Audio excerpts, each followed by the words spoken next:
Assalamualaikum warahmatullahi wabarakatuh. Alhamdulillah kita berjumpa kembali dengan teman-teman semua. Gimana kabarnya hari ini? Semoga hari ini merupakan hari yang menyenangkan bagi teman-teman semua dan bagi kita semua. Oke, hari ini kita ada satu materi kelanjutan dari materi sebelumnya tentang diagnosa keperawatan. Kali ini kita akan membahas tentang intervensi keperawatan. Jadi kita akan mencoba untuk membahas mulai dari bagaimana cara kita membuat perencanaan intervensi keperawatan sampai kita menyusun luaran cita-cita apa yang hendak kita capai ketika setelah melakukan tindakan keperawatan, kemudian penyusunan rencana intervensi itu sendiri, dan tentunya kali ini kita masih menggunakan patokan yang dari buku yang sudah diterbitkan oleh PPNI, yaitu Standar Intervensi Keperawatan Indonesia ya, atau SIKI ya. Oke, baiklah, selama 1 jam ke depan, kurang lebih 1 jam ke depan, kita akan mencoba untuk membahas, mengulik ya, mencari tahu lebih banyak tentang intervensi keperawatan dan bagaimana cara kita menyusunnya. Baiklah, kali ini sub pokok bahasan yang akan saya sampaikan atau yang nantinya kita bahas ya, ada 7 ya, mulai dari definisi. Terus definisi ini adalah definisi perencanaan intervensi keperawatan, kemudian tujuan kenapa kita melakukan pembuatan perencanaan intervensi keperawatan, lalu kemudian kita masuk ke tahapan, jadi step-step dalam proses perencanaan intervensi keperawatan. Selanjutnya klasifikasi, jadi intervensi keperawatan ini ternyata ada macam-macamnya, jadi nanti kita akan bahas lebih dalam tentang klasifikasinya. Selanjutnya ada komponen, jadi ini merupakan susunan mirip seperti misalnya kita membuat kalimat di dalam Indonesia ada SPOK ya, ada subjek, predikat, objek. Nah, ini mirip seperti itu. Jadi intervensi keperawatan pun juga mempunyai susunan yang seperti itu. Jadi ada label, ada definisi, dan ada tindakan atau prosedur tindakannya. Kemudian penentuan, jadi intervensi keperawatan, di sini kita mempertimbangkan mana tindakan keperawatan yang sudah disarankan menurut standar di SIKI, itu yang nantinya kita pilih untuk kita laksanakan atau kita eksekusikan ke pasien. Jadi nanti ada beberapa pertimbangan yang harus dilakukan ketika mau memilih intervensi mana yang hendak kita laksanakan ke pasien.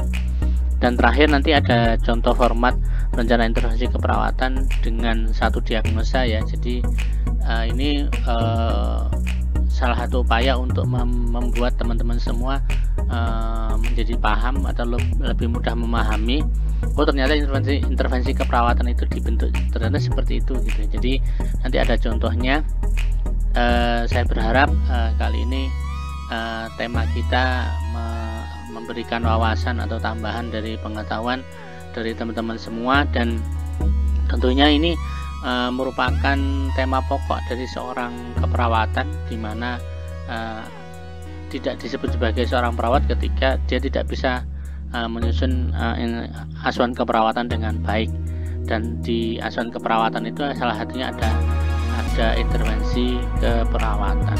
Oke, baiklah, tidak lama-lama segera kita akan masuk ke sub pokok pertama, yaitu definisi intervensi keperawatan. Baiklah, sebagai sub pokok bahasan pertama tentang definisi dari perencanaan intervensi keperawatan, di sini saya akan mengajukan ada 3 definisi. Masing-masing ini nanti akan memiliki pengertian tersendiri ya. Jadi kita awal dari definisi dari perencanaan itu sendiri. Perencanaan adalah pengembangan. Jadi desain strategi ini sebenarnya desain intervensi keperawatan. Jadi strategi-strategi apa yang hendak kita lakukan untuk mengatasi masalah keperawatan yang dirasakan atau sedang dialami oleh pasien. Di sini perencanaan ini bertujuan untuk mencegah, ya, mengurangi maupun mengatasi masalah keperawatan yang telah diidentifikasi atau telah teridentifikasi ketika kita menyusun diagnosa keperawatan. Dan kemarin di materi diagnosa keperawatan kita sudah belajar untuk mengidentifikasi, ya, masalah-masalah keperawatan apa saja yang terjadi pada pasien berdasarkan dari hasil kajian-kajian, baik kajian dari anamnesis, riwayat penyakit, kemudian riwayat keluhan saat ini, pemeriksaan fisik, pemeriksaan laboratorium, kemudian mungkin ditambah dengan keterangan dari data sekunder dan sebagainya. Maka itu kita analisis, ya, berdasarkan data, pengelompokan data yang sudah kita pelajari sebelumnya, sehingga muncul diagnosis keperawatan. Nah, dari diagnosis ini tentunya kita selanjutnya lah menyusun strategi, ya. Jadi strategi gimana caranya untuk menyelesaikan permasalahan yang sudah kita temukan di atau yang masalah keperawatan yang dirasakan oleh pasien. Kemudian ada lagi yang berikutnya adalah intervensi keperawatan. Intervensi keperawatan ini diterjemahkan merupakan skala treatment yang diberikan oleh perawat yang didasarkan pada pengetahuan dan penilaian klinis untuk mencegah luaran outcome, untuk mencapai luaran outcome yang diharapkan. Jadi intervensi keperawatan di sinilah treatment, ya. Treatment nanti ada banyak pilihan. Jadi di segi standar intervensi keperawatan itu kita sudah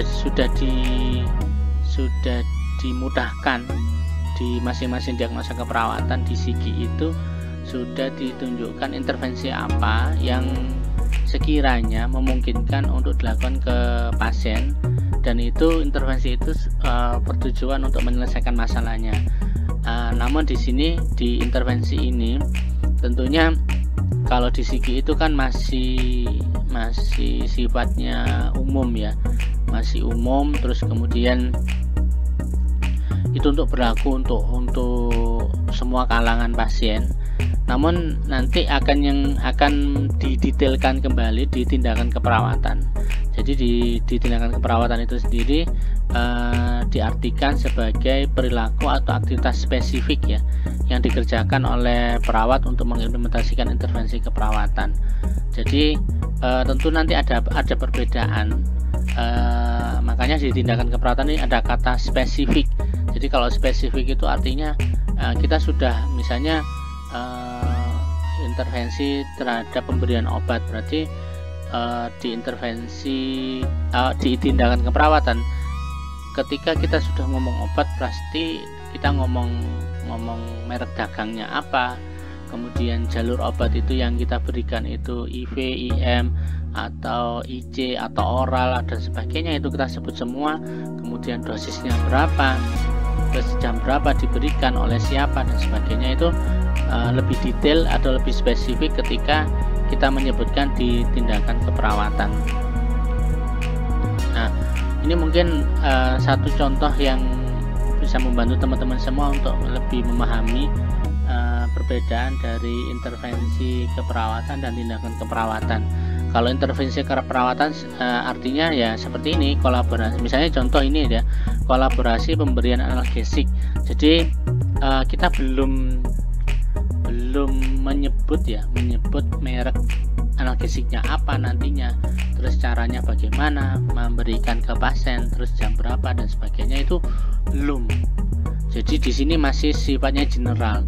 Intinya ya pokoknya pasien ini mengalami nyeri, terus di sisi kolaborasi intervensi keperawatannya yang kita rencanakan adalah kita nanti mau berkolaborasi dengan dokter, dengan medis untuk pemberian analgesik ya.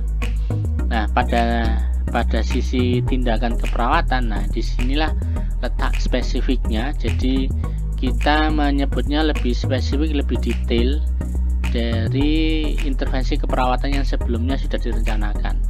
Nah, dari contoh kolaborasi pemberian analgesik ini di tindakan keperawatan, maka kita menulisnya kolaborasi pemberian injeksi antrain. Ini contoh ya, pemberian injeksi antrain 500 mg IV ya, jadi IV, jadi lewat intravena jam 8 pagi. Jadi ini contoh tindakan keperawatan yang berbeda dengan intervensi keperawatan. Jadi saya ingin menunjukkan perbedaannya di mana. Jadi ini satu contoh supaya teman-teman mudah untuk memahaminya. Oke, kita lanjut ke tujuan perencanaan intervensi keperawatan ya. Jadi kenapa sih kita ribet-ribet untuk membuat perencanaan intervensi keperawatan ya? Nah, di sini ada dua tujuannya. Ada yang tujuan secara administrasi dan tujuan secara klinik ya. Kalau tujuan secara administrasi di sini, yang pertama mengidentifikasi fokus keperawatan. Jadi yang dimaksud dengan identifikasi fokus keperawatan di sini adalah bahwa rencana keperawatan atau rencana intervensi keperawatan itu nanti ada macam-macam. Ada yang sifatnya promotif, ada yang preventif, ada yang kuratif, dan ada yang rehabilitatif. Jadi tindakan itu tidak melulu semuanya kuratif semua. Walaupun misalnya ini penerapannya di rumah sakit, tapi tentunya masih ada sisi lain yang sifatnya itu preventif, promotif, dan rehabilitatif. Nah, pada masalah-masalah yang sifatnya aktual atau yang dikeluhkan pasien saat ini atau keluhan pasien saat keluhan utama pada saat pengkajian, tentunya misalnya tadi contohnya nyeri ya, maka identifikasi fokus keperawatan yang lebih banyak ya sifatnya kuratif. Kalau untuk masalah-masalah aktual ya, masalah aktual itu kuratif. Tapi berbeda lagi dengan masalah-masalah diagnosa keperawatan yang sifatnya positif ya. Yang kemarin kan kita sudah belajar ada diagnosa keperawatan yang negatif, ada yang positif. Jadi promosi kesehatan. Jadi itu tentunya fokus keperawatannya akan banyak mengandung tindakan-tindakan yang sifatnya promotif dan preventif. Jadi itu yang secara administrasi. Kenapa sih kita melakukan perencanaan intervensi keperawatan? Karena ya kita melihat permasalahan pasien ini sisinya di mana, sisi aktual, sisi risiko, atau di sisi promosi kesehatan. Kalau sisi aktual ya tentunya fokus kita akan lebih banyak pada kuratif dan rehabilitatif ya. Terus yang kedua, tujuan administrasi kedua yaitu membedakan tanggung jawab perawat dengan profesi kesehatan lain. Jadi tentunya dari intervensi-intervensi yang secara hukum sudah diperbolehkan atau sudah tertuangkan di standar intervensi keperawatan, ini menjadi pembeda dengan profesi kesehatan yang lain, misalnya dokter. Jadi kalau misalnya tentunya kita masih ingat ya, jadi keperawatan itu fokusnya pada care. Care itu adalah mengatasi semua keluhan-keluhan yang dirasakan oleh pasien akibat menderita penyakit tertentu. Tapi kalau cure, yaitu tenaga medis atau dokter itu kan fokusnya cure. Nah, dia mengobati atau mengatasi penyebab dari munculnya keluhan dari satu penyakit tertentu itu. Jadi sangat berbeda. Dan perbedaan itu nanti akan sangat terlihat sekali ketika kita menyusun perencanaan intervensi keperawatan. Misalnya contoh, kalau misalnya pasien infeksi, dokter itu tindakannya cure tentunya akan memberikan antibiotik, analgesik, kemudian mungkin antipiretik dan sebagainya. Tapi kalau kita ini tergantung keluhan. Jadi kalau misalnya keluhannya dari penyakit infeksi tadi misalnya demam, dan tentunya nanti kita akan memberikan tindakannya berupa kompres ya, dengan metode induksi atau nanti dengan menggunakan kipas angin ya, yang metodenya radiasi dan sebagainya.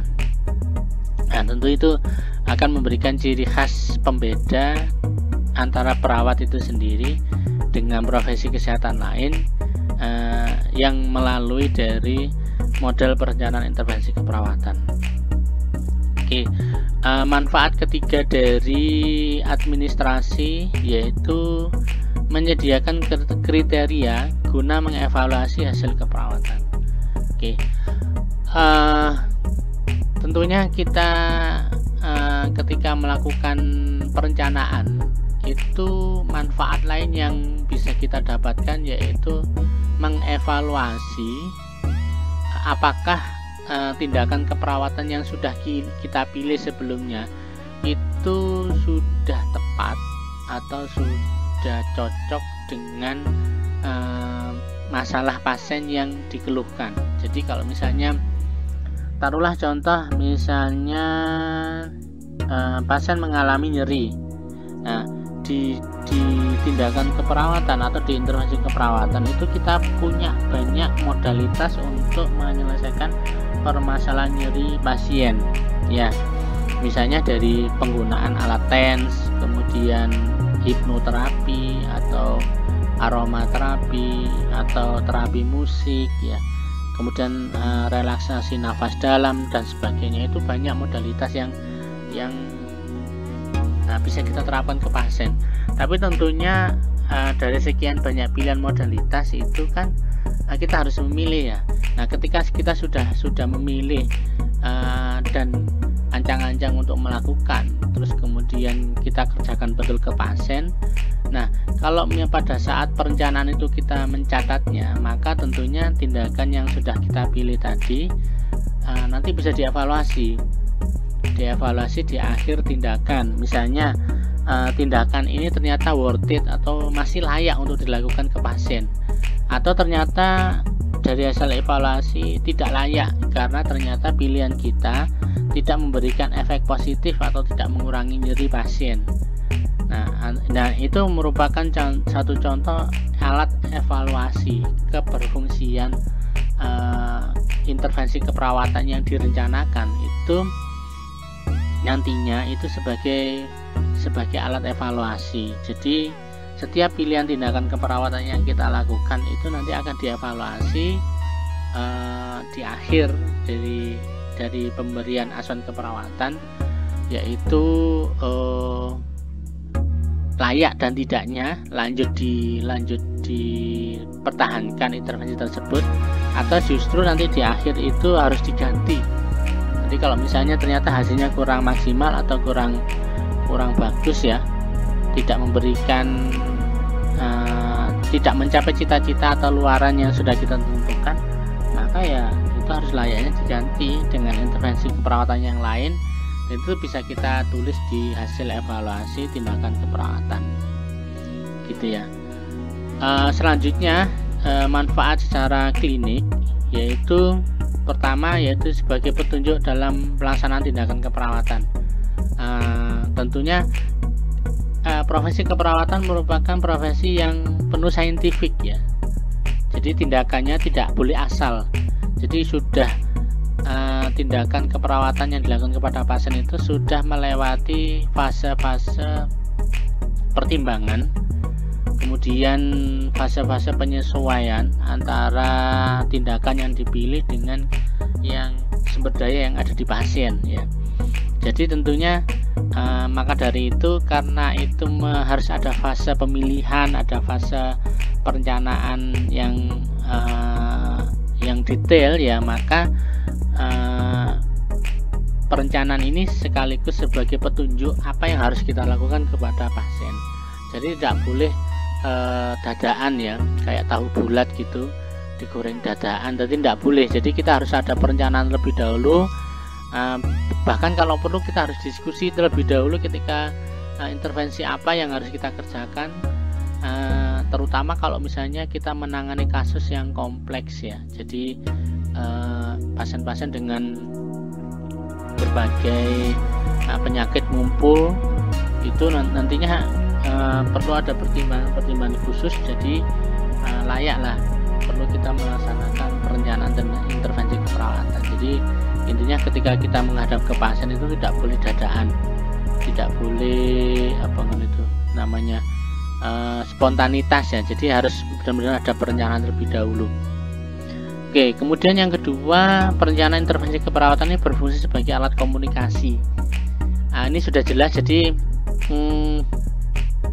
alat komunikasi kita dengan profesi lain ya, alat komunikasi kita dengan sesama perawat. Jadi misalnya tentunya sebagai perawat itu kan tidak mungkin dinas 24 jam di rumah sakit ya. Jadi kalau misalnya kita dinas di ruangan ya, bisa jadi kita dinas sebagai perawat yang dinas pagi. Nanti apa yang sudah kita kerjakan ke pasien, terus hasilnya apa, tentu kita akan semuanya catat di dokumentasi keperawatan di les pasien. Nah, ketika yang perawat dinas sore itu nanti tentunya kan tidak semuanya kita omongkan ke sesama perawat ketika timbang terima atau operan ya.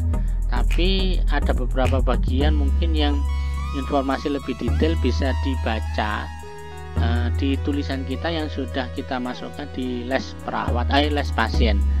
Jadi perencanaan ini merupakan komunikasi. Jadi supaya orang lain yang meneruskan kewajiban kita untuk merawat pasien yang dinas sore maupun dinas malam itu mengetahui kira-kira rencana apa sih yang sudah dilakukan atau yang belum dilakukan, kemudian yang sudah dilakukan hasilnya seperti apa, terus ada komplikasi atau tidak, kemudian ada tindakan yang harus dievaluasi berikutnya apa tidak. Nah, itu semuanya menjadi alat komunikasi ya.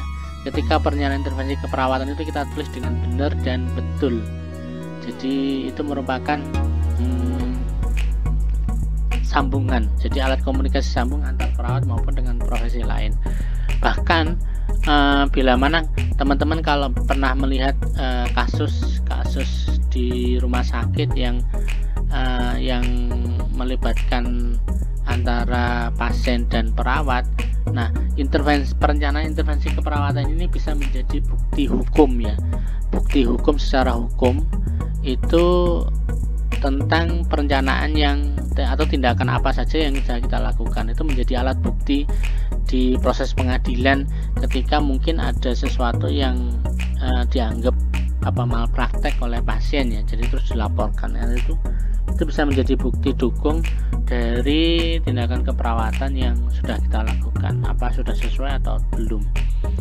Terakhir yaitu manfaat dari secara klinik. Perencanaan intervensi keperawatan ini berfungsi sebagai gambaran intervensi yang spesifik ya, jadi spesifik ala keperawatan, terus di dalamnya juga spesifik membahas tentang intervensi tertentu yang tentunya lebih detail ya. Tadi sudah saya contohkan, misalnya di intervensi keperawatannya adalah kolaborasi pemberian analgesik, tapi di tindakannya kita akan memberikan informasi lebih spesifik berupa nama obatnya apa, kemudian pemberiannya lewat jalur apa, dosisnya berapa, terus sudah diberikan pada jam berapa, oleh siapa. Nah, itu memberikan gambaran intervensi yang spesifik ya. Jadi secara keseluruhan tentunya kita sudah tahu ya, setelah bahwa tujuan atau manfaat perencanaan intervensi keperawatan begitu luas dan sangat penting, maka tentunya kita selaku perawat yang nantinya berdinas di rumah sakit dan memberikan layanan kepada pasien tentunya tidak akan memberikan pandangan sebelah mata terhadap perencanaan intervensi keperawatan. Ini merupakan proses penting yang harus dilalui dan sifatnya intervensi keperawatan adalah dinamis ya, jadi bisa berubah sesuai dengan kondisi pasien dan reaksi pasien ketika setelah dilakukan tindakan keperawatan ya. Berikutnya kita masuk ke sub tahapan perencanaan tindakan keperawatan. Oke, di tahapan perencanaan tindakan keperawatan ini ada 4 tahapan yang perlu dilalui atau diikuti. Jadi tentunya tahapan yang sudah disebutkan ini itu sifatnya berurutan, jadi tidak boleh dilewati karena kita tidak bisa melaksanakan tindakan yang berikutnya ketika tahapan yang sebelumnya ini belum diselesaikan. Jadi tahapan-tahapan ini sifatnya berurutan dan harus diikuti ya. Oke, tahapan pertama yaitu kita menentukan prioritas masalah keperawatan dulu. Jadi sebelum melakukan perencanaan tindakan keperawatan, maka kita diminta untuk memprioritaskan terlebih dahulu. Jadi dari diagnosa keperawatan kemarin yang sudah kita pelajari bersama, setelah kita mengetahui diagnosanya apa aja yang bisa muncul pada pasien dengan keluhan-keluhan yang berbagai macam tersebut. Jadi dari sekian banyak diagnosa yang muncul, tentunya kita harus memprioritaskan mana diagnosa yang sifatnya sangat segera dan harus direspon sedemikian cepat dibandingkan dengan diagnosa keperawatan yang lainnya. Jadi kita perlu memprioritaskan kira-kira diagnosa keperawatan mana yang kita dahulukan, yang kita nomor duakan, dan seterusnya. Jadi itu membantu kita untuk fokus berpikir fokus. Oh, ini yang masalah ini yang harus kita selesaikan terlebih dahulu gitu. Jadi itu merupakan alat bantu bagi perawat untuk lebih memfokuskan tindakan keperawatannya dalam menyelesaikan masalah yang dialami oleh pasien. Jadi prioritas ya, itu penting. Terus tahapan kedua, setelah kita memprioritaskan, maka kita perlu membuat tujuan ya. Tujuannya apa? Harapan atau cita-cita ya. Cita-cita, terus cita-citanya apa ketika selesai nanti dilakukan berbagai intervensi keperawatan kepada pasien, maka cita-citanya apa yang ingin didapatkan atau reaksi apa yang ingin didapatkan dari setelah melakukan berbagai tindakan keperawatan. Jadi itu perlu kita rumuskan tujuan itu, sekaligus kriteria hasil atau luarannya apa. Jadi ciri-cirinya apa. Jadi kita mengatakan bahwa tindakan kita berhasil, itu ciri-cirinya apa, itu sudah kita buat lebih dahulu. Jadi itu merupakan alat pembanding ya, alat evaluasi, alat pembanding. Nanti manfaatnya adalah kriteria hasil dan tujuan ini kita bandingkan dengan data objektif dan data subjektif yang kita dapatkan pasca atau setelah melakukan tindakan keperawatan. Jadi nanti ketika ada perbandingan ini antara cita-cita yang pertama ingin kita dapatkan dengan reaksi yang muncul ketika dievaluasi, ketika dibandingkan, ini merupakan nanti proses untuk membuat asesmen diagnosa keperawatan. Jadi nanti di evaluasi itu akan diperkenalkan proses asesmen, di mana kita mencoba untuk membandingkan antara cita-cita yang sudah kita tulis di awal sebelum perencanaan tindakan penyusunan rencana tindakan keperawatan dan sesudah pada saat dievaluasi. Nah, ketika cita-cita ini sudah dipenuhi semua dengan data yang ada di evaluasi, jadi semua yang kita cita-citakan ternyata berhasil, datanya kita temukan semua ada di evaluasi, maka di asesmen kita menyebutnya masalah teratasi. Tapi kalau misalnya di kriteria hasil itu yang kita cantumkan di awal ternyata hanya hanya 2 dari 4 kriteria hasil yang sudah muncul di evaluasi, atau hanya 1, atau mungkin ada kurang 1 kriteria hasil yang belum muncul, maka asesmen di evaluasi keperawatan kita bisa menyebutkan bahwa masalah teratasi sebagian. Dan berikutnya, ketika tidak ada satupun hasil kriteria atau luaran ini sama dengan evaluasi DSDO yang ada di keperawatan, ya, di evaluasi keperawatan, maka ya kita bisa menyebut bahwa diagnosa ini belum teratasi, ya. Jadi itu yang tadi saya katakan bahwa manfaat dari perencanaan intervensi keperawatan adalah sebagai alat evaluasi juga. Jadi nanti hasil evaluasi ini nanti berupa asesmen. Jadi ada 3 kemungkinan diagnosa keperawatan itu teratasi sebagian, atau malah justru belum teratasi. Nah, ketika kita temukan bahwa belum teratasi, maka kita kembali lagi ke perencanaan intervensi keperawatan. Apakah masih worth it intervensi-intervensi sebelumnya yang sudah kita pilih? Adakah yang harus diganti, atau adakah yang harus dieliminasi dan diganti dengan intervensi lain yang kemungkinan lebih tingkat keberhasilannya lebih tinggi lah. Nah, itu yang kita sebut sebagai alat evaluasi, ya. Jadi masih ada rentetan timbal balik antara di perencanaan tindakan keperawatan dengan di hasil evaluasi tindakan keperawatan. Oke, masuk ke manfaat tahapan ketiga, yaitu merumuskan rencana tindakan keperawatan, ya. Jadi di sini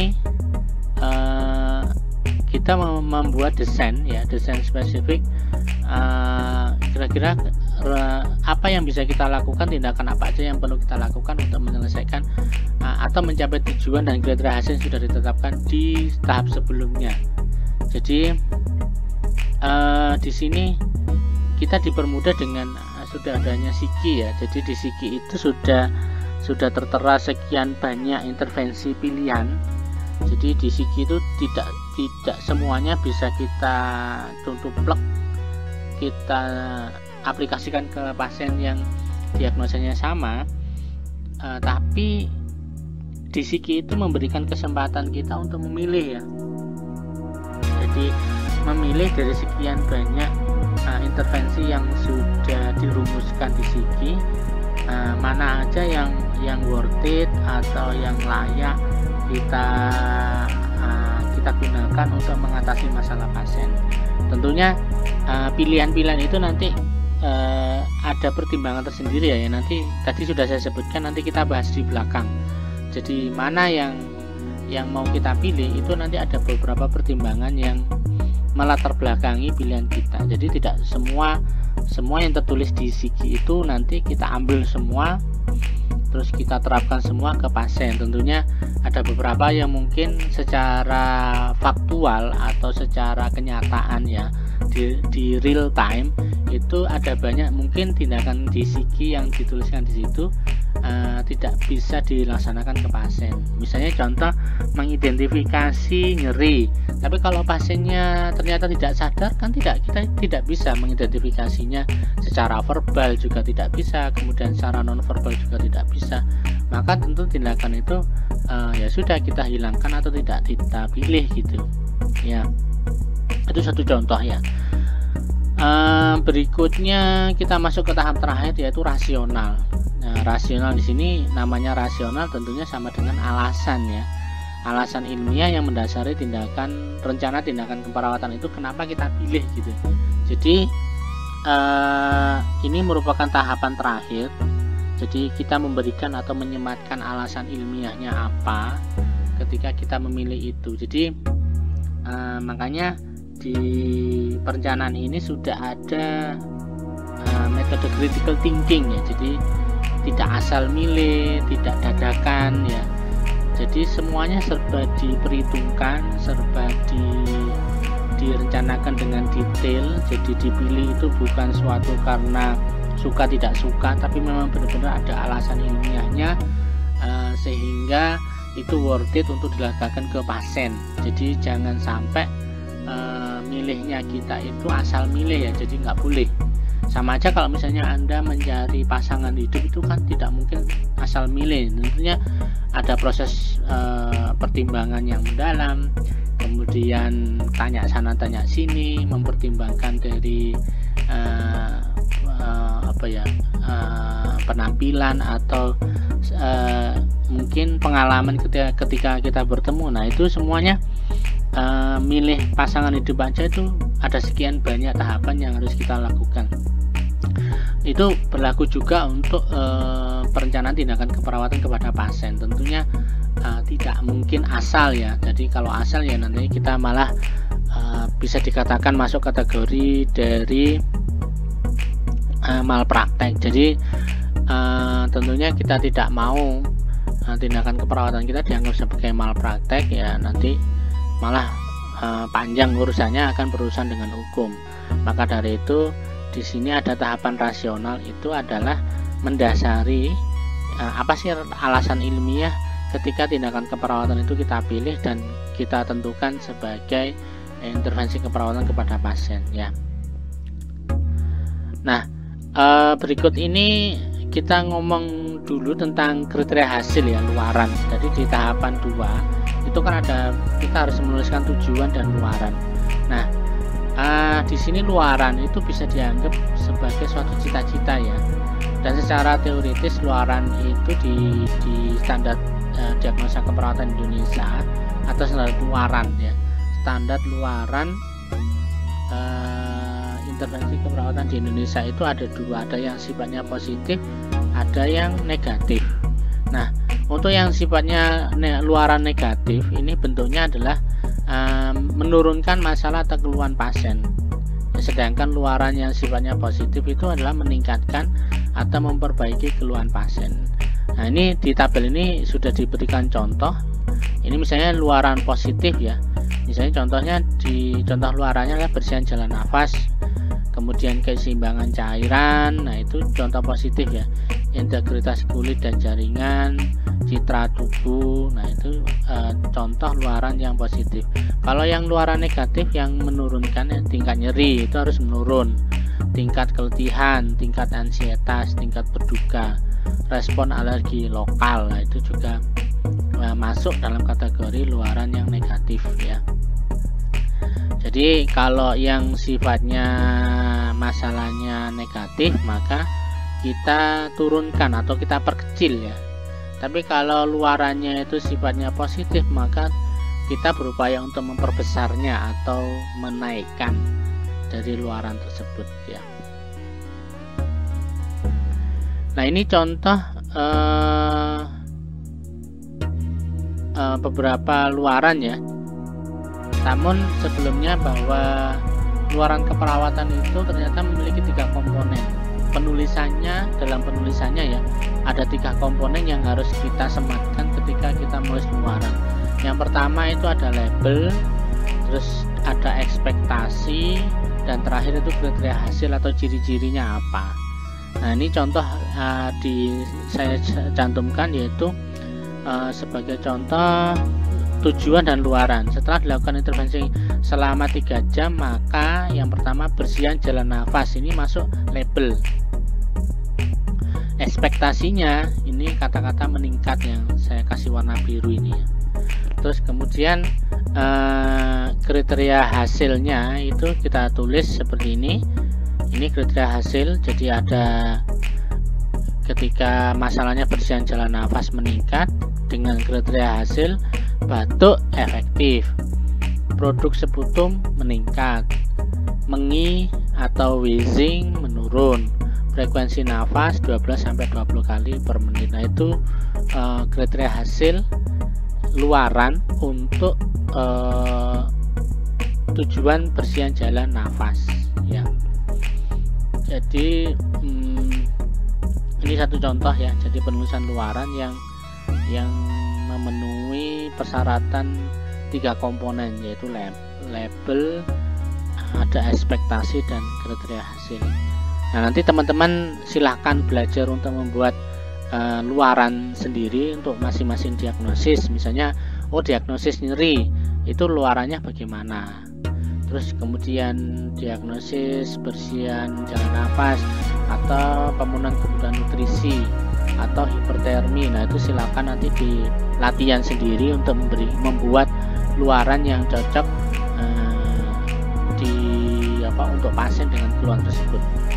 Namun teman-teman tidak perlu khawatir ya. Jadi kalau misalnya ingin belajar lebih lanjut, silakan baca di buku ini ya, buku standar luaran. Jadi standar luaran keperawatan Indonesia atau SLKI. Di situ sudah dicantumkan atau disebutkan kira-kira untuk diagnosa masalah misalnya katakanlah nyeri. Dari situ nanti luarannya apa aja, terus kemudian tingkatan dari luaran itu sendiri misalnya tingkatannya berapa aja. Nah itu bisa dilihat di standar luaran keperawatan Indonesia itu di SLKI ya. Jadi teman-teman bisa lebih mudah untuk belajar membuat luaran itu sendiri. Berikutnya kita bahas tentang bagaimana cara menulis luaran keperawatan yang sesuai standar. Jadi di SLKI itu sudah ditentukan bahwa metode penulisan luaran itu ada dua. Yang pertama adalah metode dokumentasi secara manual atau tertulis. Ini contohnya seperti ini. Jadi setelah dilakukan intervensi selama 3 jam, maka bersihan jalan nafas meningkat dengan kriteria hasil batuk efektif, produk sekutu meningkat, wheezing atau mengi menurun. Nah ini tulisan-tulisan yang saya terbalik dan berwarna merah ini contoh yang untuk metode penulisan secara manual. Artinya standar menurun, meningkat itu kita menggunakan kualitatif ya. Jadi ini akan menjadi pembeda ketika metodenya pakai yang metode kedua, misalnya dokumentasi berbasis komputer. Jadi kita kalau yang di komputer itu menggunakan angka-angka, dan angka-angka ini tidak usah khawatir ya teman-teman, itu sudah ada di standar luaran di SLKI ya. Itu sudah ada angka-angka dikatakan menurun itu berapa untuk luaran tertentu ya. Jadi silakan nanti teman-teman bisa buka-buka di SLKI.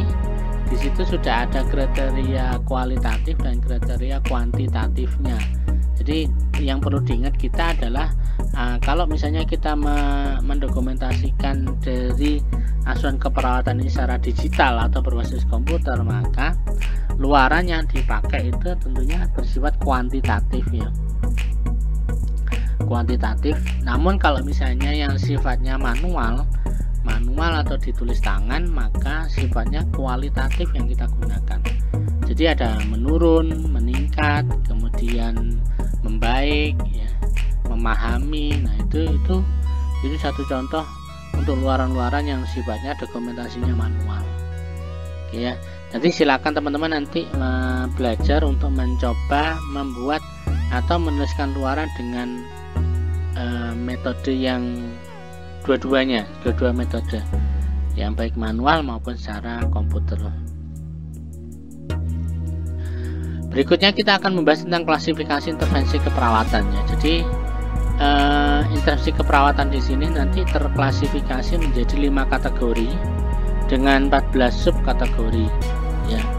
5 kategori ini adalah fisiologis, psikologis, perilaku, relasional, dan terakhir adalah lingkungan. Sedangkan subkategorinya ini mulai dari respirasi, sirkulasi. Untuk yang fisiologis ini ada berapa? Ada 1, 2, 3, 4, 5, 6, 7. Ada 7 ya. Ada 7 intervensi keperawatan yang di kategori fisiologis, mulai dari respirasi sampai reproduksi dan seksualitas. Sedangkan di kategori psikologis itu ada 3 ya, nyaman nyeri, integritas ego, dan pertumbuhan perkembangan. Nah berikutnya di kategori yang berikutnya bisa dilihat ya, jadi di lingkungan nanti ada 1 sama dengan relasional. Jadi kategorinya cuma satu. Di lingkungan ini adalah kemampuan dan protektif, kalau di relasional adalah interaksi sosial. Oke ya, teman-teman bisa melihat 5 kategori dan subkategori ini di standar standar intervensi ya. Standar intervensi itu sudah dengan jelas dituliskan di halaman awal. Jadi seperti di daftar isi ya, itu sudah ada pembagian macam-macam, jadi teman-teman bisa melihat langsung di awal-awal ini itu nanti sudah ada pembagiannya 5 kategori ya. Di belakang di buku standar intervensi keperawatan juga dituliskan, jadi teman-teman bisa membuka di halaman awal dan di halaman akhir ya. Di halaman akhir itu nanti ada rekomendasi kira-kira intervensi apa yang bisa ditawarkan, dan kemudian dari situ baru kita ke halaman depan. Dari intervensi yang ditawarkan itu ada di halaman berapa, nah baru kita menuju ke halaman tersebut dan kita bisa memindahkan di dokumentasi keperawatan yang kita miliki ya. Oke, jadi ya mau tidak mau teman-teman harus memiliki 3 buku ini ya, standar intervensi, standar luaran, standar diagnosis ya, SIKI, SLKI, dan SDKI. Itu sudah ada semua, tinggal teman-teman mau belajar dengan tekun ya, nanti bisa menguasai ketiga-tiganya.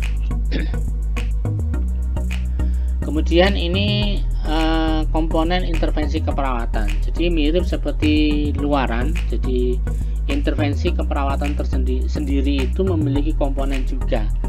Kalau tadi di luaran itu ada label,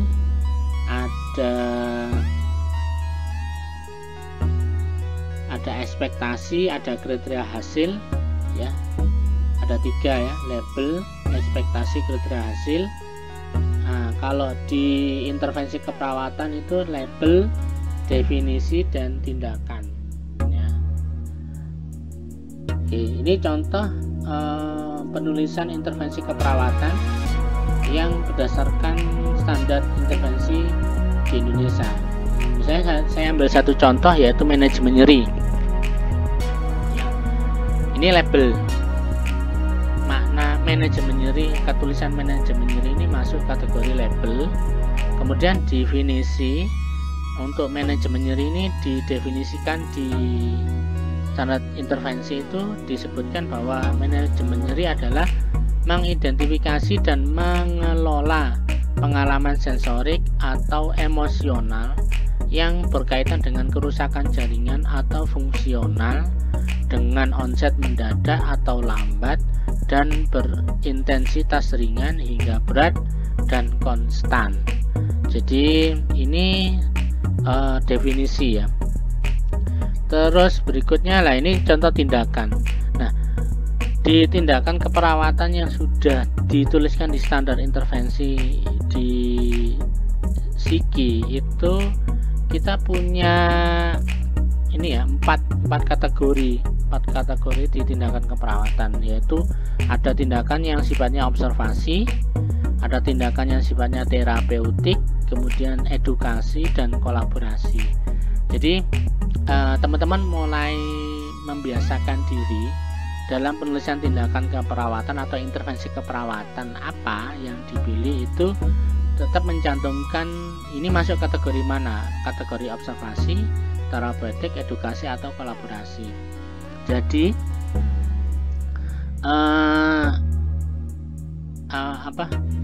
masing-masing tindakan nanti itu harus dikelompokkan sendiri-sendiri. Ini kelompok observasi, ini kelompok terapeutik, dan sebagainya.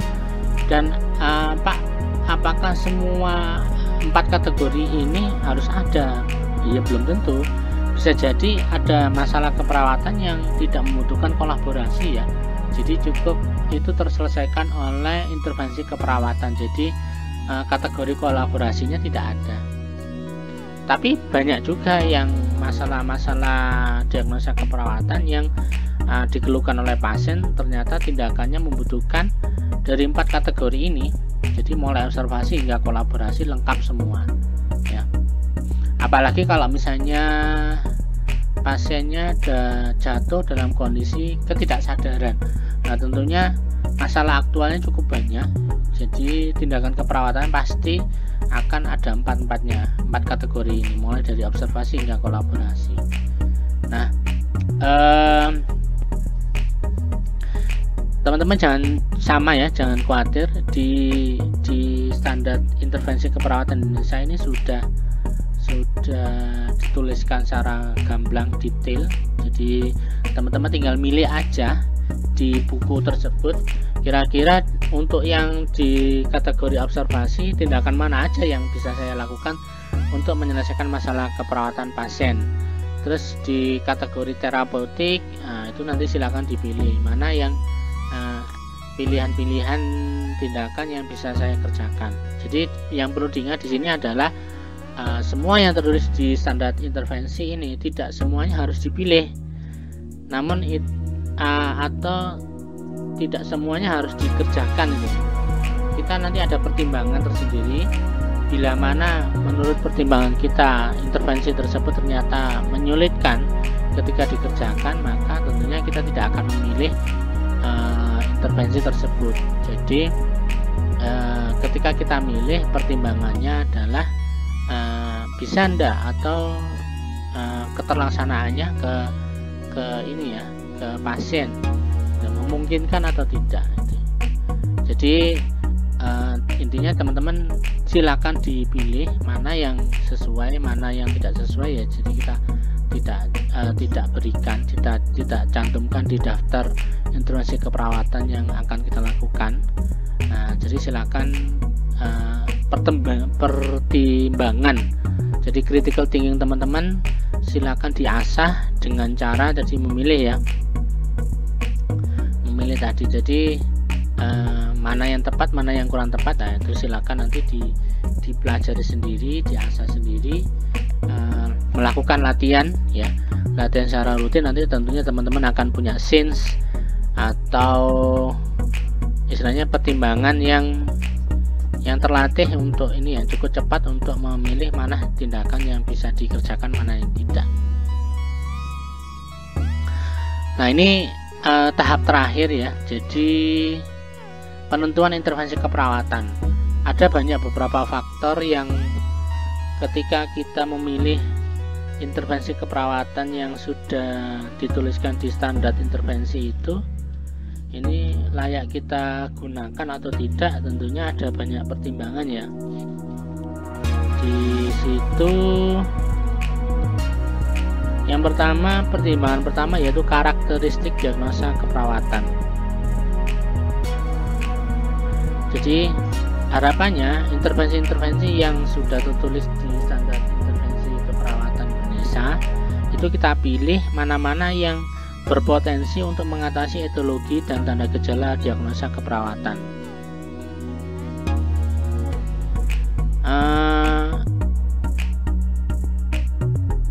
Jadi jangan memilih yang mungkin jauh dari permasalahan atau diagnosa keperawatan itu sendiri. Jadi ya kita pilih yang deket-deket atau misalnya yang memang paling cocok untuk mengatasi masalah diagnosa keperawatan yang dialami oleh pasiennya. Dan di sini kalau misalnya intervensi keperawatan tidak bisa mengatasi secara langsung di etiologi atau tanda gejala, maka intervensi keperawatan yang kita pilih itu bisa kita arahkan untuk menangani tanda gejala diagnosis keperawatannya. Sedangkan untuk diagnosis risiko, intervensi keperawatan yang kita pilih itu diarahkan untuk mengeliminasi faktor resiko. Jadi piye carane yang tadinya beresiko itu tidak jadi.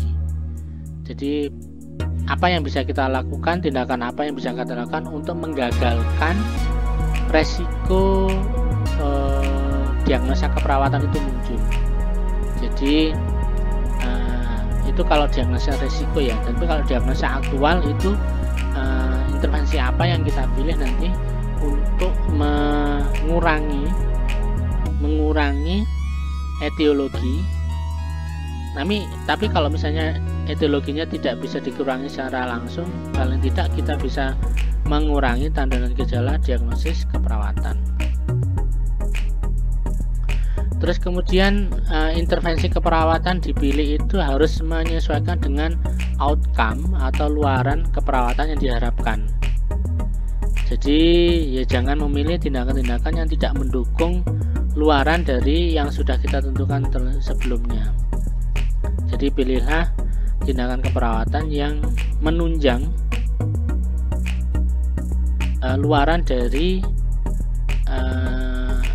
diagnosa keperawatan yang sudah kita tuliskan sebelumnya. Yang ketiga, pertimbangan memilih intervensi keperawatan yaitu kemampuan laksanaan intervensi keperawatan. Jadi tindakan yang kita pilih itu perlu kita mempertimbangkan waktu, staf, tenaga, dan sumber daya yang tersedia. Jadi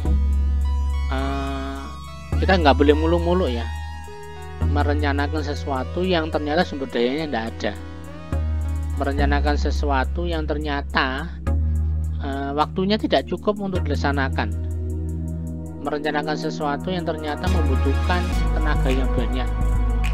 Jadi tidak sedangkan yang ada itu tenaganya dianggap kurang. Nah, jadi intinya kita nggak boleh mulu-mulu. Jadi kita harus melihat waktu yang kita miliki, standar sumber daya manusia yang kita miliki, kemudian keterlaksanaannya itu alatnya ada ndak gitu ya.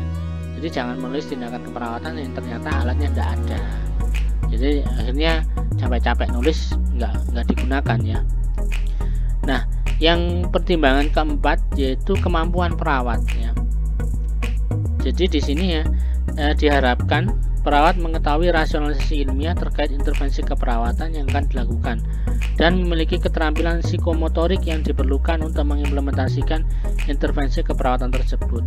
Ya, misalnya contoh pasiennya dengan diagnosa nyeri, kemudian intervensi yang dipilih itu misalnya mengajarkan teknik non-farmakologis mengurangi nyeri dengan cara hipnoterapi. Oh, ternyata pastinya perawatnya tidak bisa melakukan hipnoterapi ya jangan ditulis itu. Lakukan aja yang memungkinkan untuk mengurangi nyeri, yang bisa difasilitasi, yang bisa dikerjakan oleh perawat itu secara mandiri. Misalnya nafas dalam, mengajarkan teknik nafas dalam, kemudian teknik distraksi misalnya dengan musik terapi, aromaterapi dan sebagainya yang sekiranya sumber dayanya ada dan bisa kita manfaatkan. Kemudian yang berikutnya nomor 5, penerimaan pasien. Jadi kita memilih tindakan-tindakan keperawatan yang sekiranya bisa diterima oleh pasien, tidak melanggar dari prinsip-prinsip yang diyakini oleh pasien. Misalnya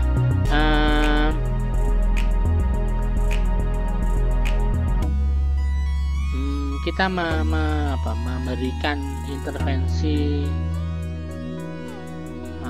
misalnya dengan aromaterapi dengan aroma tertentu ya, bunga yang menjadi larangan atau tidak kesukaan pasien, bau aromaterapi yang tidak disukai oleh pasien, tentunya itu ya kita tidak menjadikan itu sebagai pilihan ya, karena ternyata itu tidak disukai oleh pasien aromaterapi tersebut.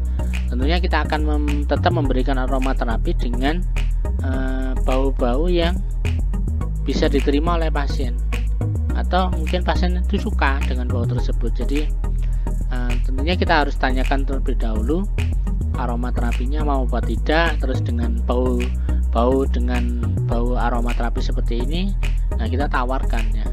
Kalau pasien berkenan dan mau dan suka, maka bisa kita laksanakan. Tapi sebaliknya, kalau misalnya pasien ternyata nggak suka dengan bau itu, ya sudah, ngapain kita kerjakan itu ya.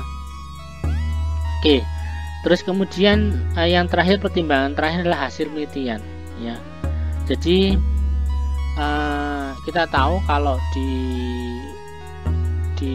materi kuliah ini ya, Fundamental of Nursing atau dasar-dasar keperawatan, sudah dijelaskan di situ bahwa keperawatan itu memiliki body of knowledge yang didasarkan oleh hasil-hasil penelitian.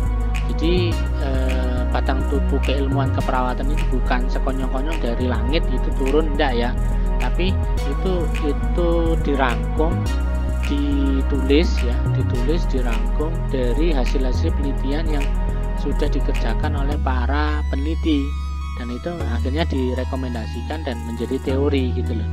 Jadi rekomendasi-rekomendasi itu tentunya akan menjadi pertimbangan tersendiri ketika kita memilih rencana tindakan keperawatan apa yang hendak kita lakukan ke pasien.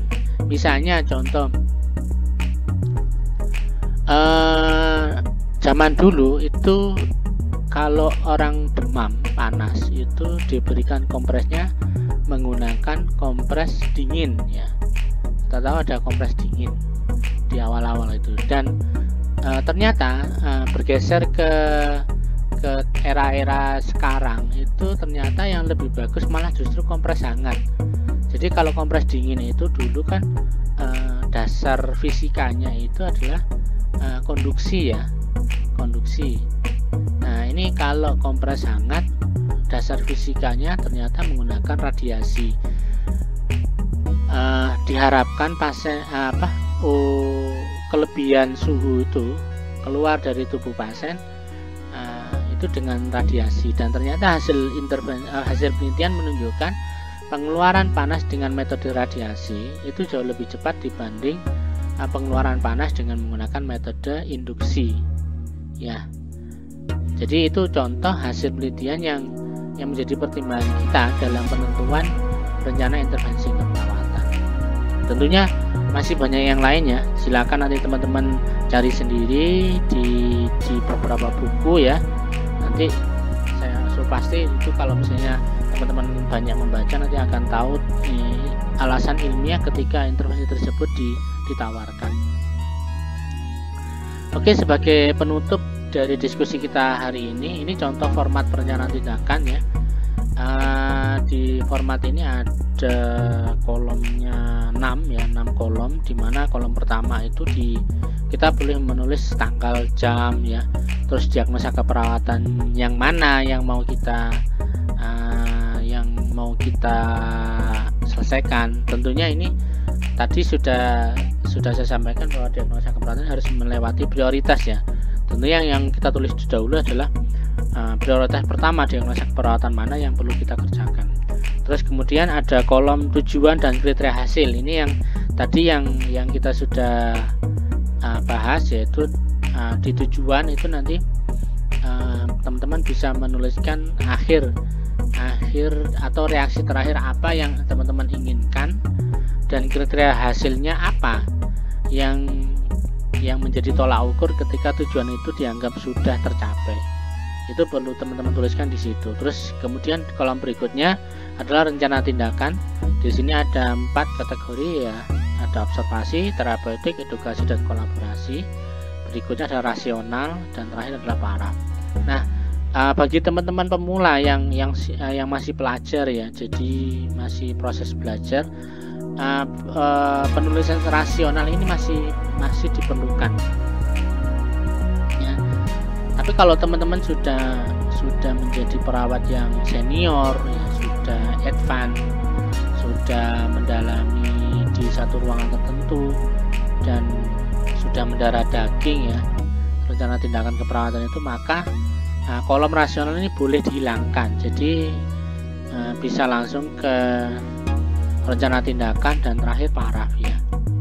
Paraf atau tanda tangan di sini menunjukkan siapa yang menyusun format perencanaan ini, dan sekaligus dia sebagai penanggung jawab dari rencana tindakan keperawatan yang ditentukan.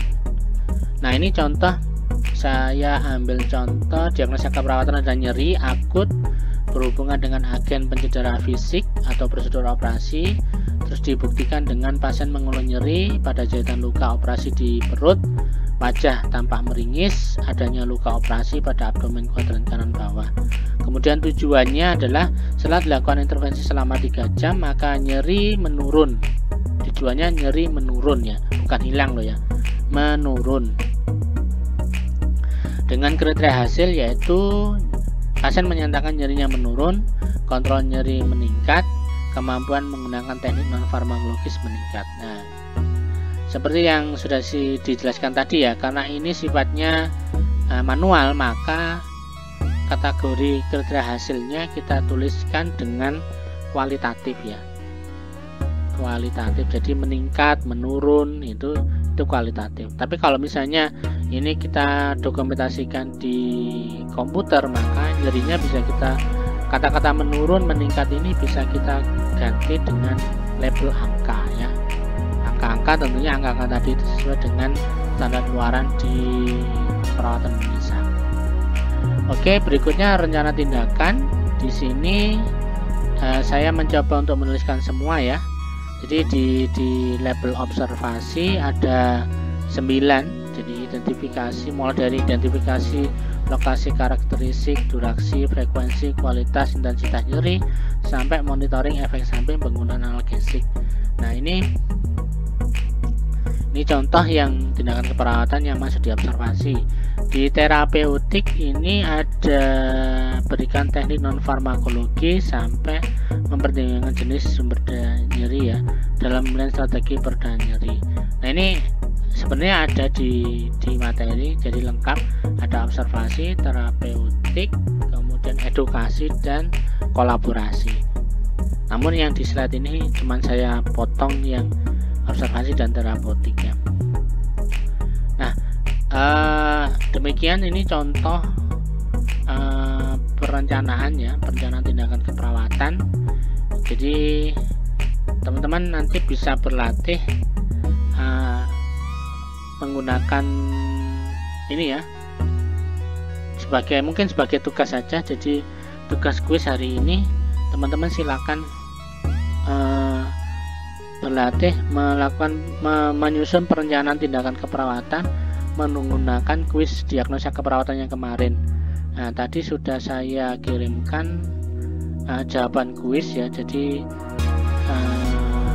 teman-teman yang tadinya diagnosanya cuma 1 di hari, silakan disesuaikan dengan jawaban kuis yang sudah saya kirimkan. Jadi dari kasus yang kita jadikan kuis kemarin ternyata ada 4 diagnosa yang bisa kita angkat dari kasus pasien diare ya. Jadi teman-teman silakan sekarang menjadi kuisnya adalah buat tabel rencana tindakan keperawatan yang isinya nanti menyesuaikan dengan standar luaran SLKI dan standar intervensi keperawatan atau SIGI ya.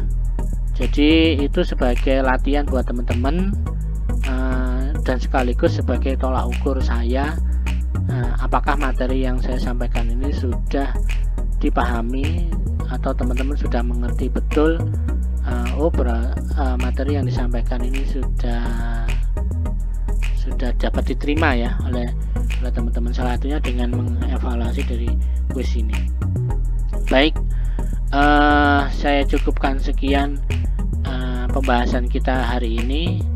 Saya berharap materi ini bisa menjadi materi yang mudah dipahami oleh teman-teman semua, dan semoga ini menjadi ilmu yang bermanfaat dan bisa teman-teman terapkan ketika nanti teman-teman sudah menjadi perawat yang sebenarnya dan berdinas di rumah sakit dan mengatasi pasien. Oke, saya cukup untuk sekian.